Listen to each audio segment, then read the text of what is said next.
Grabing init. Ano ba yan? Sobrang init guys. Grabe. Tingnan niyo yung paligid. Tingnan niyo po yung paligid guys. Super init yung kalsada dito sa Celis. Grabe guys. Init. Tingnan yung kalsada. Parang nag-aapoy. Ayan guys. Oh. Grabe init po dito sa trabaho namin guys. Ayan yung kalsada niya. Ayun, oh, grabe init. Ito yung likod do. Parang disyerto siya. Sobrang init.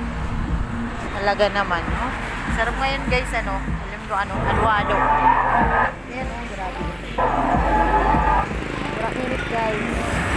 Sarap magtambay doon sa ano, doon. Sa ilalim ng puno. Ayun, oh, yung puno na yun doon. Mahangin doon guys. Kami lagi nagtatambay. Doon masarap magtambay guys. Kasi, ano, malilim. Mahangin. Guys, thank you for watching guys. Bye bye.